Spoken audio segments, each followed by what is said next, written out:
우리가 지난주 수요일이죠. 예수님이 오신 이유와 목적을 예수님께서 분명하게 밝혀주셨습니다. 31절, 32절이죠. 건강한 자에게는 의사가 쓸데없고 병든 자에게라야 쓸데있나니 내가 의인을 부르러 온 것이 아니요 죄인을 불러 회개시키러 왔노라. 자, 이게 예수님의 오신 이유인데 우리가 먼저 이 예수님의 이 대답을 조금 더 주의 깊게 살펴볼 필요가 있습니다. 왜냐하면 이게 이제 당시에는 예수님과 관련된 질문과 대답이라면 오늘날에는 교회인 우리를 향한 질문이고 교회인 우리가 이 질문에 대해서 이렇게 대답할 수 있느냐입니다. 레위가 잔치를 배설했고요. 그 잔치에 세리와 다른 사람들, 이 다른 사람들은 죄인들이죠. 그래서 세리와 죄인입니다. 죄인들이 많이 함께 앉아 있었습니다. 그리고 이 모습을 보고 바리새인과 그들의 서기관들이 그 제자들을 비방하여 이르되 너희가 어찌하여 세리와 죄인과 함께 먹고 마시느냐. 그런 이제 질문을 하죠. 자, 여기서 먹고 마심은 단순히 뭐 식사 한 끼 대접하는 일회성 이벤트가 아닙니다. 아니죠. 오늘날 교회가 이런 비방을 들을까요? 듣고 있나요? 교회가? 이 비방에 대한 대답으로 주신 말씀입니다. 건강한 자에게는 의사가 쓸데없고 병든 자에게라야 쓸데있다. 내가 의인을 부르러 온 것이 아니요 죄인을 불러 회개시키러 왔노라. 그래서 이 말씀은 단지 예수님에게만 적용해서는 안 될 것 같습니다. 예수님과 한 몸인 연합된 교회인 우리가 존재하는 이유이자 목적이어야 합니다. 그러면 이제 이런 질문을 해봐야 되겠죠. 교회가 세리와 죄인들과 함께 먹고 마시는가? 영적으로 정신적으로 병든 자들에게 관심이 있는가? 죄인들에게 관심이 있는가? 근데 이 적용이 사실은 쉽지가 않습니다. 당장 우리도 교회에 어떤 사람들이 오는 것을 좋아하냐면 손 갈 데 없는 사람. 이왕이면 육체적으로 정서적으로 건강해서 원하지 않고 대화도 잘 통하고 성격도 좋고 인성도 좋고 말 그대로 손 갈 데 없는 사람들이 오면 대환영이죠. 얼마나 깔끔하고 좋아요. 그래서 사실은 은연중에 좀 건강한 자들만 오면 좋겠다. 의인이죠, 의인. 좀 완성된 사람들. 그도 그럴 것이 사람들이 정서적으로, 인격적으로 럭비공 같아서 요즘 사람들이 정말 그런 것 같아요. 사연도 많고 어디로 튈지도 모르고 예측도 안 되고 그래서 섬기기도 어렵고 하나하나를 다 끌어안고 들어주기도 어렵고 특히 작은 교회는 더 그런 것 같아요. 큰 교회는 시스템이 구축되니까 그 시스템 안에 들어오면 그런 대로 어느 정도 굴러갈 수가 있는데 작은 교회는 시스템이 없기 때문에 개개인이 그 일들을 감당해야 합니다. 그래서 어렵습니다. 그러나입니다. 31절, 32절 말씀은 오늘날 교회인 우리가 존재하는 이유이자 사명입니다. 우리의 사명입니다. 목적입니다. 그러려면 우리가 내공이 있어야 하잖아요. 정말 예수님처럼 품고 이런 능력으로 병자들을 치료하고 죄인들을 회개시키는 능력이 있어야 하는데 여기서 우리가 자신이 없는 거죠. 자신이 없습니다. 쉽게 지치고 또 우리조차도 쉽게 상처받고, 자, 하나님이신 예수님조차도 사역을 시작할 때, 공생애를 시작할 때 주의 성령이 내게 임하사 내게 기름을 부으시고 나를 보내사입니다. 그래서 요단강에서 세례를 받고 성령의 충만함을 입고 성령의 능력으로 이 일을 감당하셨습니다. 내가 하나님이니까 필요 없어가 아니라 예수님조차도 성령의 능력으로 이 일을 감당하셨습니다. 제자들도 똑같습니다. 마찬가지입니다. 성령이 그들에게 임하지 않았다면 제자들도 언감생심 이 사역을 꿈도 못 꾸고 감당도 못했을 것이고요. 오늘날 교회인 우리도 마찬가지입니다. 그것은 무슨 시스템이나 기계적으로 할 수 있는 일이 아니라 우리도 마찬가지입니다. 똑같습니다. 우리의 자연성의 지식과 능력과 힘으로는 한계가 있습니다. 이건 영적인 일이고요. 정말 하나님께서 주시는 힘과 능력이 아니면 감당할 수 없는 그런 일입니다. 그래서 계속 강조합니다. 누가복음 끝날 때까지 계속 성령의 부어주심을 위해서 정말 성령님께서 공급해 주시는 능력과 이 힘으로 우리가 예수님의 뜻을 그대로 받들어서 정말 예수님이 오신 목적과 이유가 바로 우리 교회의 목적이 되고 또 존재 이유가 될 수 있도록 그렇게 기도했으면 좋겠고요. 그리고 정말 한 사람 한 사람을 우리가 그렇게 섬길 수 있는 우리가 되기를 위해서 같이 기도하면서 나갔으면 좋겠습니다. 자, 그리고 이제 바로 금식 논쟁이 벌어지는데 바리새인과 서기관들이 이번에는 예수님께 직접 이야기하죠. 요한의 제자는 자주 금식하고 기도하고 바리새인의 제자들도 또한 그리하되 당신의 제자들은 먹고 마시나이다. 어찌하여 세리와 죄인과 함께 있고 이것도 지금 못마땅한데 거기다가 어찌하여 허구한 날 먹고 마시나이까? 금식 안 합니까? 기도 안 해요? 응? 이 금식과 기도는 바리새인들의 전매 특허입니다. 바리새인뿐만 아니라 요한의 제자들도 마찬가지예요. 그러니까 그 시대에 좀 경건하다고 하는 사람들은 다 그렇게 금식과 기도가 기본입니다. 추구한 기본이에요. 특히 바리새인들은 지구상에서 가장 거룩하고 경건한 사람들이에요. 금식과 기도가 아주 일상화되고 습관화된 사람들입니다.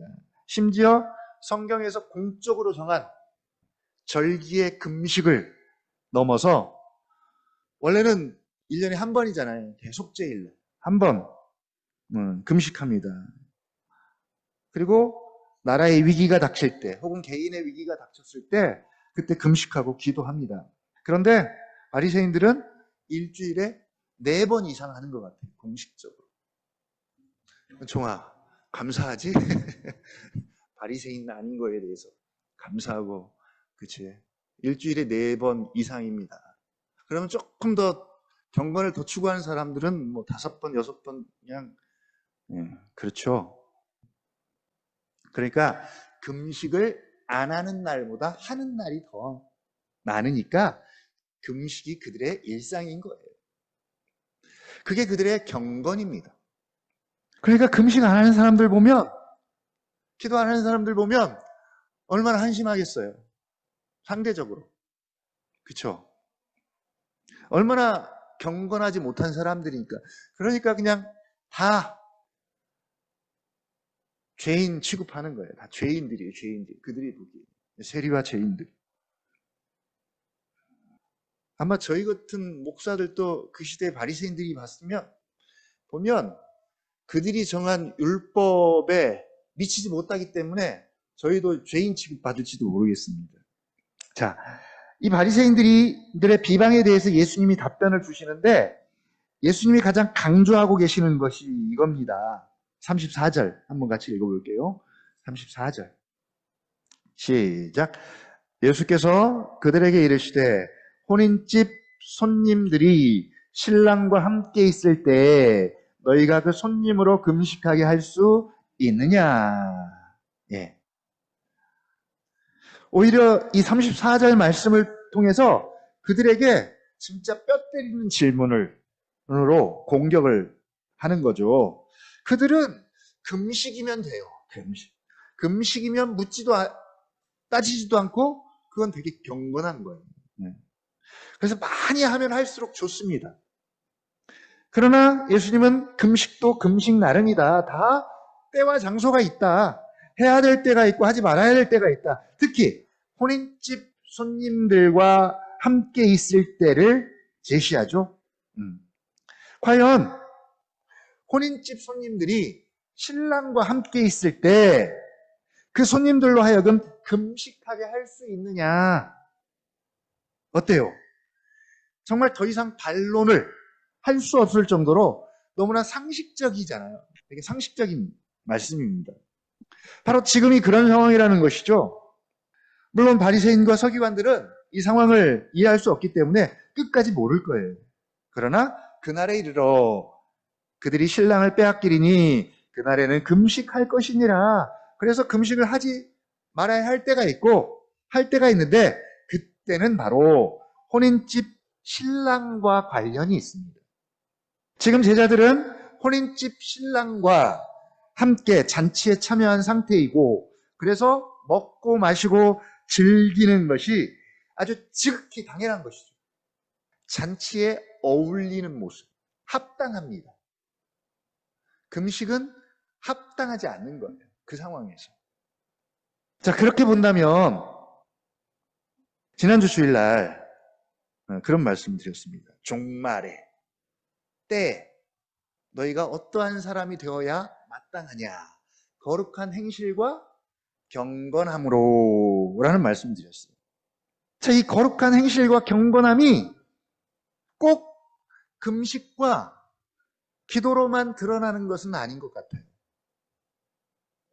오히려 이렇게 혼인집에 신랑과 함께 있을 때 그 잔치에 참여해서 충분히 마음껏 그 잔치를 누리고 기뻐하고 즐거워하면서 먹고 마시고 참여하는 것이 오히려 참된 경건이 될 수도 있는 것이죠.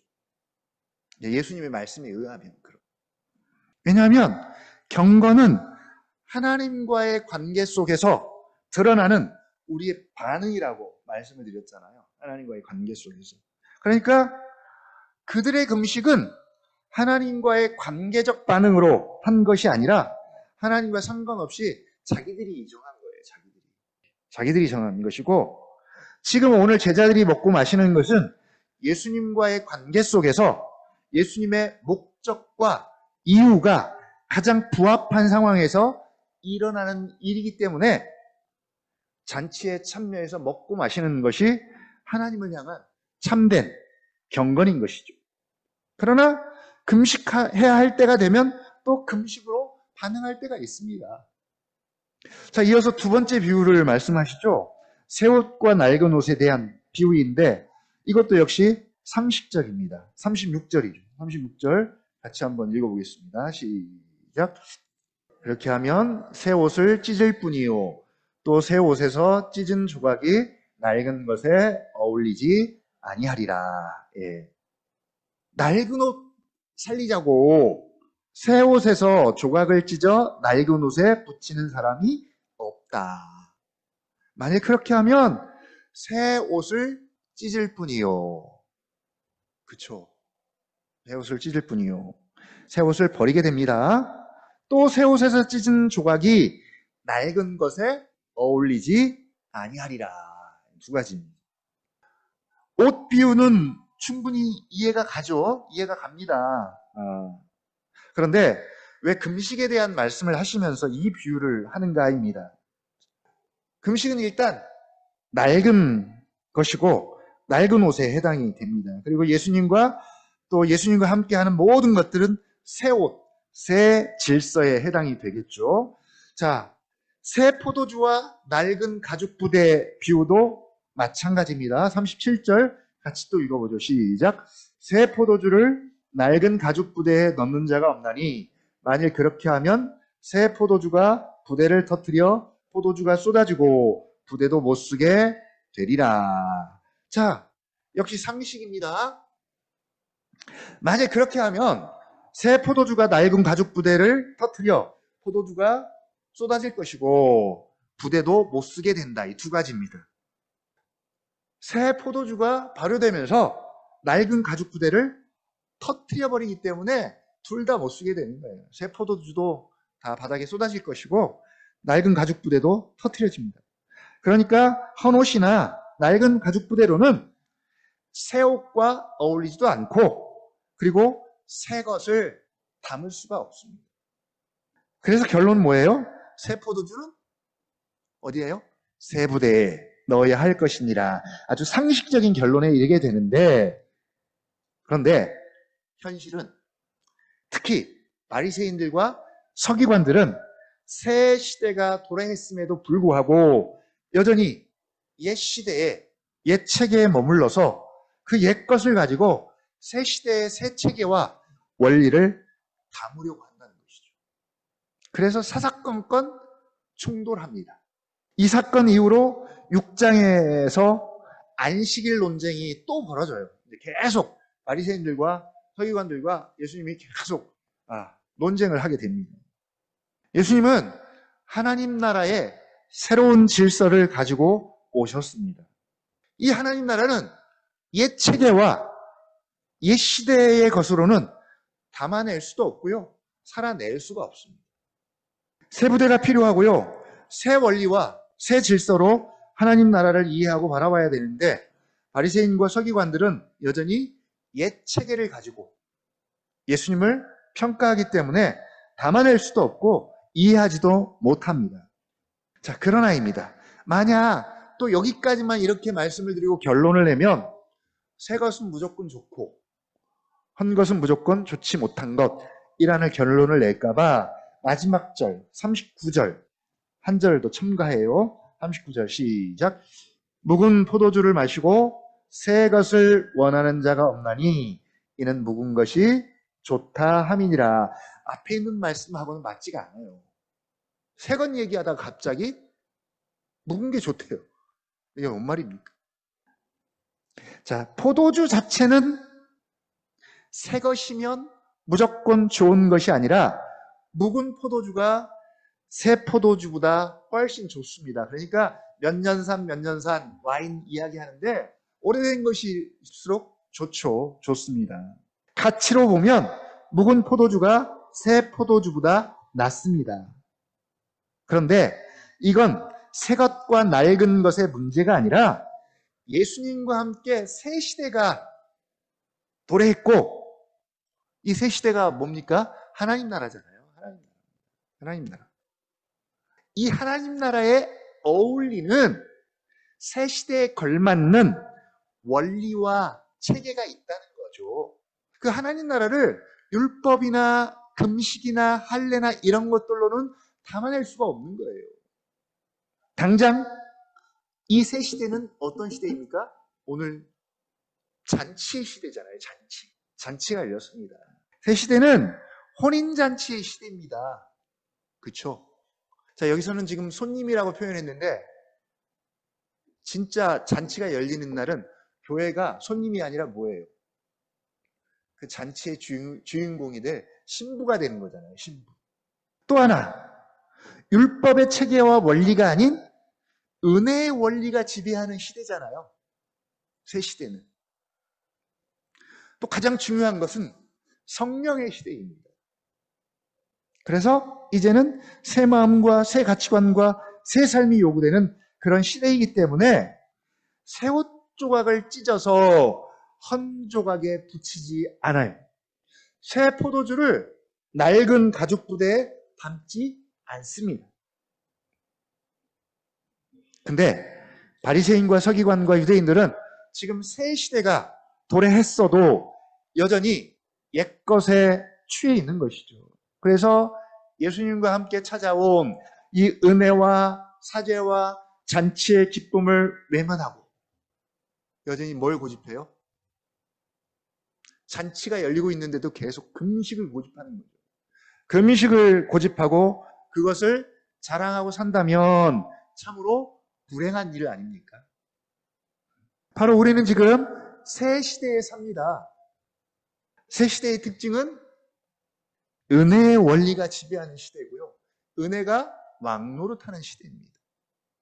잔치집에 신랑과 함께 있는 시간입니다. 또 지금은 성령이 지배하는 시간입니다. 이 새 시대의 특징들을만 우리가 잘 기억하고 살아도, 그렇죠? 잘 기억하고 살아도 먼저는 잘 기억하고요. 그래야 새 시대에 걸맞는 삶을 살 수가 있습니다. 또 어울리게 살아가는 우리가 되기를 위해서 이 시간 함께 기도하는 시간을 가졌으면 좋겠고요. 또 특별히 예수님이 오신 목적을 우리가 기억을 해야 합니다. 기억을 해야 할 이유는 바로 교회인 우리가 존재하는 이유이자 목적이기 때문입니다. 물론 우리가 예수님처럼 단번에 이렇게 하기는 어려워요. 현실적으로 굉장히 어렵습니다. 그러나 다시 한번 예수님이 오신 목적을 기억하고 이것들을 나와 또 우리 교회에 잘 적용할 수 있기를 위해서 이 시간 함께 기도하는 시간 갖겠습니다.